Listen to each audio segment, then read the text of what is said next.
morning. Welcome back to another episode of SIA Speaks. Today we're joined here with Ihab, our HPL ambassador for learner support. So, introduce yourself to us, please.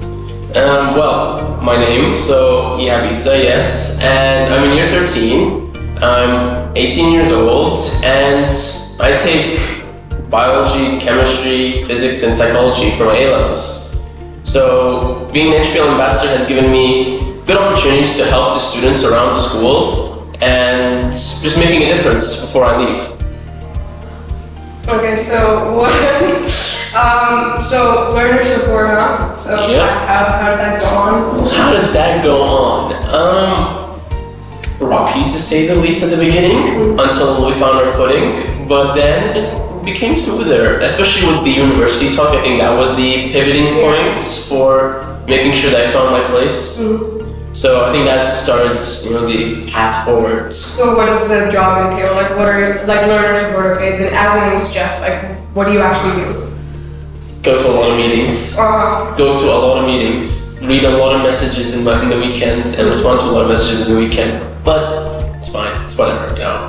But on a more serious note, dealing with basically how we can improve the learning structure of the school, how we can help kids in different grades learn and go forward, move up in next years. For example, helping the year 11s move up to A-levels soon, and preparing them after their exams, for their exams and after their exams. The year 12s, I know it's a big jump for you guys, going from IGCSEs to A-levels. My job is also helping with that a little bit, though I'm gonna be honest, no amount of help is gonna really make that less painful. Yeah. Very motivating advice. Very motivating advice. I know, I'm great at this. Right. So you've done a lot of uni talk and assemblies like that. So what inspired it? What inspired it? If I'm gonna be very crass and honest here, it was the fact that I had to do so much research for university. I had to sit for hours and hours over the summer holiday with way too many Excel spreadsheets, way too many Word documents for any normal person. And I said, you know what? I do not want anyone to go through this. No one needs to see that many Excel spreadsheets in their life, please, okay? So I just condensed it all down into an hour talk and said, this is what's gonna jumpstart the year 11s and 12s and get them ready to go for uni for the UK and the US. Those who wanted to go to Canada, I'm really sorry, but I didn't like Canada, so. So was the response nice? It was, actually. I did a survey and many people were happy about it. They enjoyed it, many of them learned something.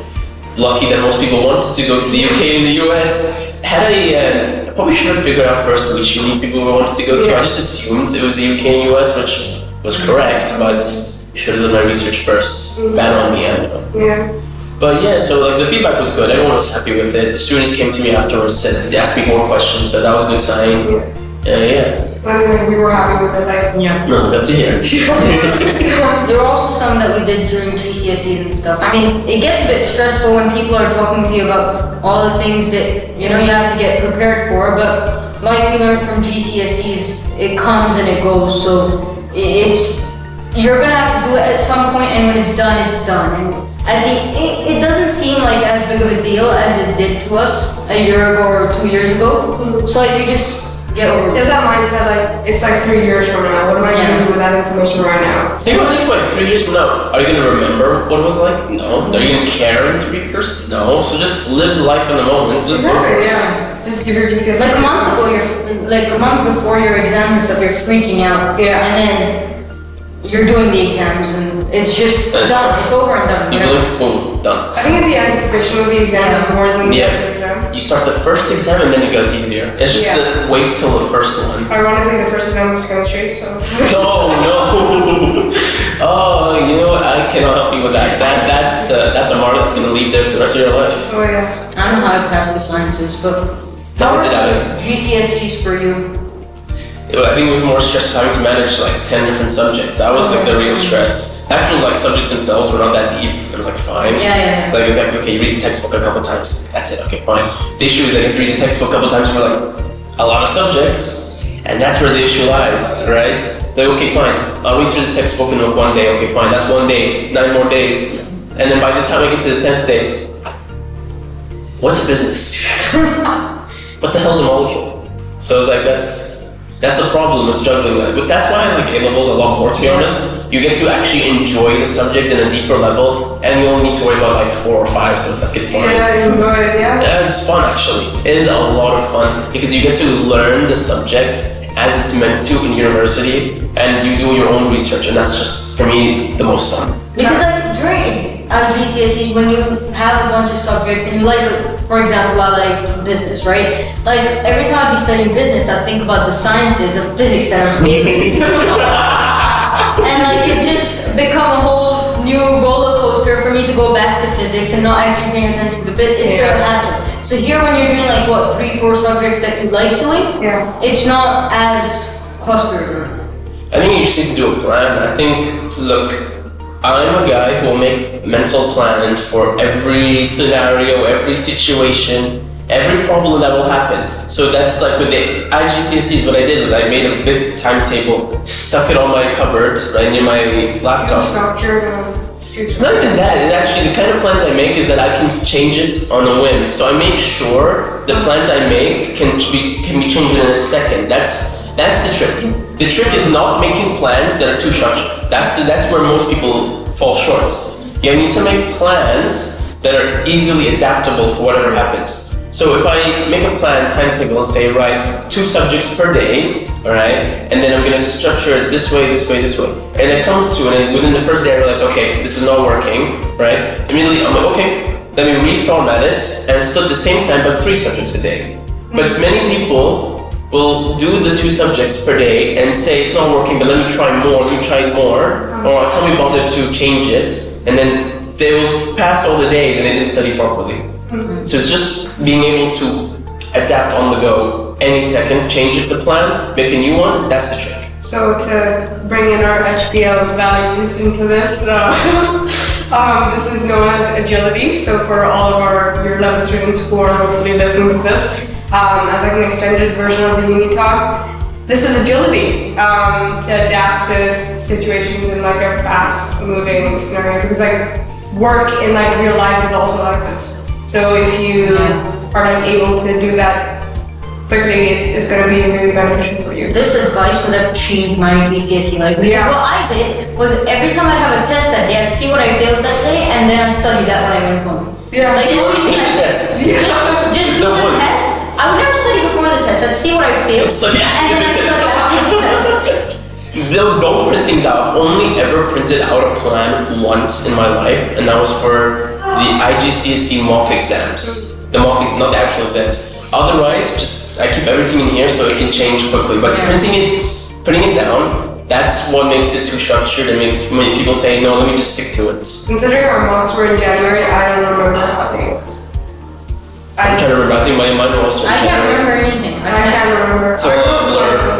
Even for me, like yesterday's a blur. I just like forget. Like it's done. It's bye. I think everyone had a different exam day when you're actually writing the exams, because some people are just over it, like me. Like I did not care. Like I was like, okay, I'm doing this exam. Monopoly, you know? Yeah, I was playing Monopoly. I was watching blacksmithing videos the minute before my A-level exams in January. Why? Because I was on YouTube trying to relax before the exam. Oh, okay, wow, that's how a sword is made. It's actually really easy to make a sword. You can get the materials and everything from like 2,000 dirhams to start making swords in your backyard. It's really easy. And I learned this 5 minutes before my first exam for the A-levels. But that was an interesting weekend after the A-levels, just researching that. That was fun. It was fun. Okay, people called me out for it, saying, Ihab, why are you watching this 5 minutes before the exam? Are you okay?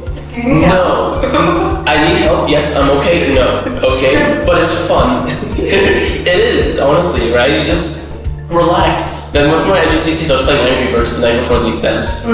It's like, relax yourself. What I say is exams are 99% mindset. They're 1% study content.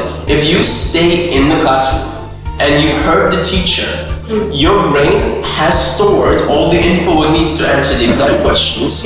What's important is that in the exam hall, when you're sitting down, that you're able to recall it. That's what the studying is for, to help you strengthen it. But if you're angry on the exam day or you're stressed, no matter how much you study, you're not going to remember it. That's the trick, is making sure you're relaxed on the exam day.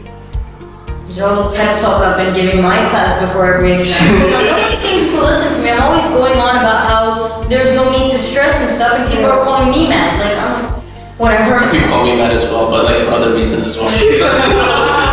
No, but it's very chaotic because there's me who's like playing Monopoly here, and then there's one of my classmates who's like stressing, looking for a face and like asking the smart kid questions. Ilya, what'd you get for this and stuff? Like it's. It happened to me like 3 days ago, or like 4 days ago. I had a psychology mock, and the night before was a Sunday, so it was like the weekend. I was playing video games. It was like 9 p.m. Oh yeah. I was playing Elden Ring because I hate myself. You know what? Yeah. I hate myself, and I was doing a level 1 run, and I was playing it. Like people are on the psychology group chat. Guys, did we learn this? And she's like, huh? No, we didn't. Let me finish this boss fight and then I'll figure it out. And like I finish it, I go back and I check. Yeah, guys, we did learn this. Yeah. Is it coming in the exam tomorrow? Yeah, probably. But you know what? Don't stress. I told them, don't stress about it. Don't have problems. The exam was fine. So that's it. So yeah. You're done with it. Like within like what? If your exam is 2 hours long, whatever. If you sit in the exam, it's even shorter. It's not gonna change what you're gonna like. Stress isn't gonna change what you're gonna get. Like that's just your knowledge. It's like stress is you're dying twice. Yes, there was this movie my dad watched, and he sends me the clip for it all the time. And it was about like a spy. He was an alleged spy from World War II or the Cold War, and all the time he's like cool, and he has his lawyer trying to protect him from execution, right, for treason. And the guy was calm, the spy was calm. The lawyer would always ask him, you know what? Why are you not worried? Would it change anything? Yeah. Didn't care. That's the mindset you have to go in with. Is that once you finish the exam, it's out of your hands. Exactly. So. Which would worrying change what you wrote? No. I mean, like the only reason why I was stressed was like 9 subjects, 21 exams. Yeah, that's and like a month and a half. Like I just gave up. Like a week before, I'm like, alright, whatever. Like what I get, I get. Like there's no point in stressing about it now. Yeah, at one point, like a week before, maybe like no, it's like 5 days before like the physics exam. It was like the MCQ one, and I was like going through like the notes for everything, and like I was looking at the page. I could not absorb information. Yeah, that happens when you're burnt out or you're stressed. Yeah. Like, which not go in. It's just like. Or when you're like about the migraine or something as well. Like you'll see the words. Yeah. And, like this happens to me when I have my migraines. And I'm looking at the words on the screen and I'm like, or I'll come to the textbook and like, wow, what language is that? I just will not. Become dyslexic. I swear, like for 2 days after my migraines, right? And then this happens, unfortunately, way too often, like 2 or 3 times a week. And I'm sitting there for 2 days afterwards and like, I cannot read. Can't read. That's why you better not stress out so you don't become like me. I think that's a huge culture shock though with IGCSE is that you have 21 exams and then immediately it's compressed down to 4 subjects or 3 subjects. It is. It's a very good, like I'm also free like from, it's not it's worse for me. Like I'm used to being overloaded, that's when I work the best. And then having like 3 subjects from 3 I like a relaxing life, like you don't have to, like during the beginnings of course your study lessons, you don't have much to do in them, like you're just laying there, like you don't, it's just the beginning of the year, so I was like sleeping through most of them, like go to my classes, come back, it's so much more relaxing. Yeah. When any of those you have to actually like, pay attention. I remember doing that mistake thinking at the start of year 12, it's the same thing, and then I come back in my first physics exam 40% and then that's a problem. And then I had the second physics exam and I also got 40% and I was like, you know what? I'm pretty sure the first one was not a fluke. I think that there's a problem. That's a problem. One-offs exist, but when it comes to a pattern, that's when I start to like, okay. Maybe we should do something like that. Yeah. Talking about results, how was results day? Last year. Which one? I remember. IGCSEs, A-levels, how was it for you? IGCSEs, I remember it was the summer holiday, it was August, and I was waiting for the results, and I said, you know what? Not worth it. I drank coffee and went back to sleep. Right? So you drank coffee and went back to sleep? Long story. Caffeine has the opposite effect on me. It makes me like... Same sometimes. I think it's the heaviness in the milk, like... No. I put like 5 teaspoons of coffee powder. For me, it's like when you drink coffee heavy. A little bit, but I put 5 teaspoons tablespoons of coffee powder. Okay, and this But is that's like Coffee, yeah. no, but here's the crazy thing. At smaller doses, it does nothing. 3 teaspoons, nothing. Then when you get to 4 or 5, it makes me sleepy. Coffee makes me sleepy for some reason, which is good because normally I'll be bouncing off the walls and my mind is going in 1,000 directions, 100 different places. Drink the coffee and it's like, okay, you can slow down and think, right? It's weird, yes, it's a long story, but that's why I drank coffee, went back to sleep, woke up, saw my results, bam, nice, went back to sleep again. Did you have an Excel subject? I had one at Excel subject. Psychology. You need to wait a week for that. I had to wait for that. Oh yeah, I forgot to wait for that. Yeah, but still. I had French and psychology. No, French was like a subject like I was like desperate. I didn't have any other subject. It was like either geography or French. So I'm like I might as well. like geography would be a nice subject. No, It's an I- easy A. Okay, that like you shouldn't be saying that. You haven't taken the subject. Sorry. No. About this A-level result day being March 1 for the Jan exams. That was stressful because they told us the wrong What's tomorrow time. in March? Oops. Yes, they do. March 3rd for us was March 3rd for the Oh, Jan so that's exams. like I only have one exam for. You've got March to March. Okay. Yeah, so it was like March 3rd and they told us it was going to come out at 10 a.m. and it ended up coming out at 12. So we were stressing. Oh my god, 2 hours? Yeah, exactly. So I was like, okay, you know what? Then we were in school that day. And as well, some people forgot to pay for the results. So school withheld the results for a bit until they paid, which stressed out everyone. Then the June results day was like in August as well, actually. It was in August for the June exams. Same thing as IGCSEs. Slept, coffee, went back to sleep, see results, go back to sleep. That's what I do on every results day. I will sleep like a bear just the whole time and be awake only for food and see the results and for coffee. I think I was at 4 a.m. on results. Fine. I mean, I wake up at 4 a.m. anyway. I'm different that way, you know? But like, our results days were so much more high, but I think we have a horrible. I'll tell you what, your admissions exams for university results day, that's different. For me, I had 3 days ago? 3 days ago was the results day for one of my exams, and that day I woke up like 4:30 in the morning. I could not go back to sleep, and it was super stressful for some reason. Were those results nice? They were alright. I was sick during the exam though, so I got the same results that I do in the practice test, and I know I could have done better, but I was sick. Like that disappointment? It was a slight disappointment. It's like, it's fine, whatever. Like, who cares? It's done. Right? Whatever happens, happens. That's the end of it, really. It's like, done. yeah, results then done. Next. Then next thing, yeah. Next. Interviews. After that, waiting. Then Jan exams. Then so on. It's just like, finish one thing, move to the next thing. Next thing, the checklist. Not a nice mental checklist of things I want to do. I'll take one thing off and add another 2. That's the trick. Then take one off, put 2. This is Take going to one. be a nice assumption, right? Alright. That was probably stressing a lot of people I was watching. Yeah, like, I get stressed out every time we get this. I'm like, what is this guy going on about? Like, what is he going on about? I don't want to be a part of this. I didn't sign up for this. Well, there's probably something in the school contract. Yeah. Yeah. So is this like a full-on job for you? I cry. That just hurts. But what specifically is a full-time job for me? The HBO thing? Yeah. No. Honestly, I hope not. If it's considered a full-time job, I will go and cry when I go home. I mean, I guess if I have to respond to messages at the weekend and like after school, I do that for anything anyway, right? Because I hate having something that's unread, so I'll just immediately check it. But otherwise, no, I'll get called to meetings every now and then. Alright, next question. Advice for year 11 students. Year 11s in particular. Main advice, like, what's the biggest piece, like, most We're important? into it as well. Don't stress. Like, you're not gonna care in 2 years' time. I don't care about my GCSEs. I care. Yeah, because you just had your GCSEs. When you're 13, you're not gonna care. I stopped caring when I came into year 10. That's what that's what it is for me. I like that.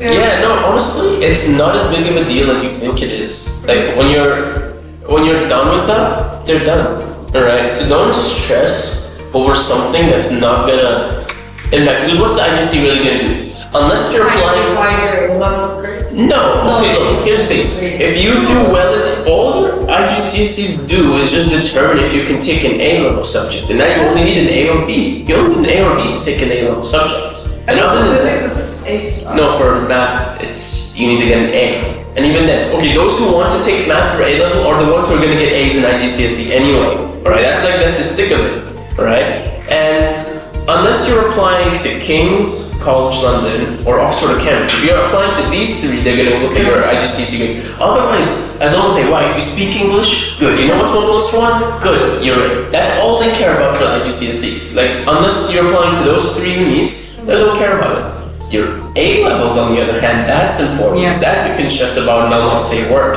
But IGCSEs, it's fine. Yeah. It's whatever. Do the exams get over? Even some of the exams, I remember like a GP, Full Perspectives exam for IGCSE was like, write about this. Is okay, you know exactly what kind of things the examiner wants. They're going to talk about like global warming.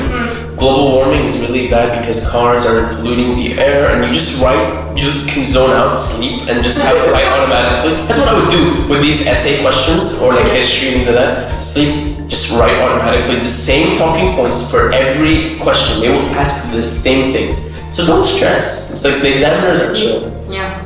But also I'm saying this because I had my grades predicted with the exams. Oh yeah, you were the COVID batch, huh? No, I don't do the exams.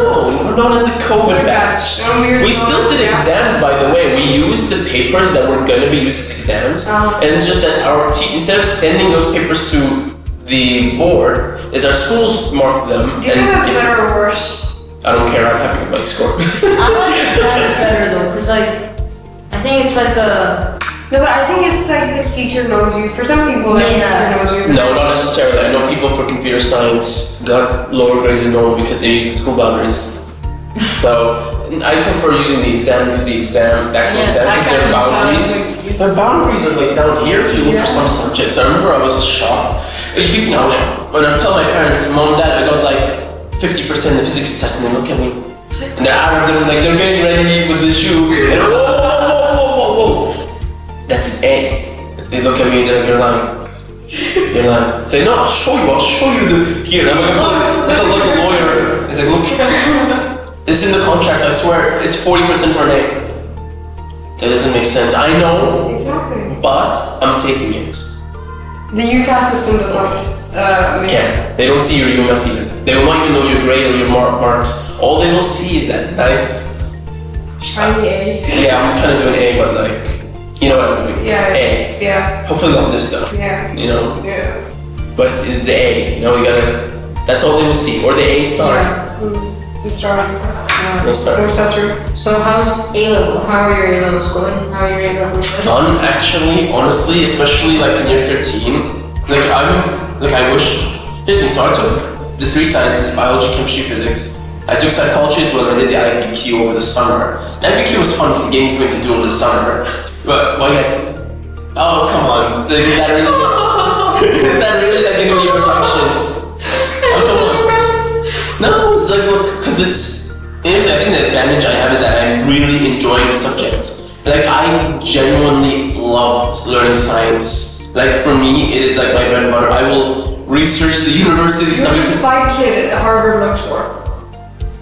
No, for Harvard, I'm going for the minority points. That's, if I get in there, that's... I'm a minority, you should accept me. That's exactly, I don't hate the system, use the system to your advantage. That's my motto, is just break the system to your mold, okay? I know Harvard has some problems now with diversity, and they're like having a lawsuit now about diversity, so they want diversity. Some, like, all application diversity. I'm from an ethnic background that's really small from Iraq, so, you know, please give me extra points for that. Yeah. But other than that, honestly, it's just like enjoying the subject, enjoy it, have fun. If you enjoy your subject a lot, you're gonna find free time because you're gonna actually study less. You don't need to study as much. Yeah, because you're getting everything that you need. Yeah. If you're interested in class, yeah. Like with IGCSEs, I remember chemistry. I liked the subject, but I was really bad at it. Like I was better at bio when it came to like exams and stuff, but I like learning about chemistry. Like, it is. I don't understand any of it, but I like learning about it. What subjects did you guys take, by the way? GCSEs? A-levels. Oh, maths, psychology, and business. I've got an odd one, I've got math, economics, and history. It's no combo. If you go for PPE, politics, philosophy, and economics in the UK, some of the highest paying jobs are from there. Yeah, but then the IPQ is the real issue. What am I gonna work about? Like the economy and like Anything. Like, I didn't know my IPQ subject until like someday in the summer. I was like, oh, I was watching YouTube videos about like some science stuff, and I was bored, and they talked about one thing. I was like, you know what? I'm writing about that. And so within like a week, and I was like, it was such an enjoyable topic. I could do online theory though. That'd be nice. Do whatever you want. And even mine wasn't related to medicine. I'm going for medicine, but my topic wasn't medicine related. It was something completely like different. Like it involved biology, but it was biology and physics. So it was like something completely different to medicine. Medicine. Yeah. So it was about like mutations and stuff. Primordial fluids, how to walk into the game. No, it was about like DNA mutations in quantum mechanics. It was actually like really cool. It's actually a lot of fun. If you pick your IPQ on a topic you love, you'll finish it within like the days, honestly. I can't figure out what I love. I need to figure that out first, then we can write for days. True. That is the biggest hurdle that was my biggest hurdle as well, was finding like, what do I enjoy? Yeah. And you know what? I enjoy science. I love science. So like, is the 5,000 mark easy to hit or? Yeah, did it in 2 days, it's fine. Just have like a lot of coffee, get into the zone. Get the coffee when that works for me, because coffee makes me in the Doesn't zone. you sleep? It makes me sleep and focus, like as in, okay. Normally, my mind will go in 1,000 directions and I will lose focus really quickly. But when I have coffee, that slows down and I focus to one point, I right? don't have a PhD. I've not been diagnosed. I've not been diagnosed with that, but I have had people say that to me. You are by far not the first one to say that. Do I care? Do I care?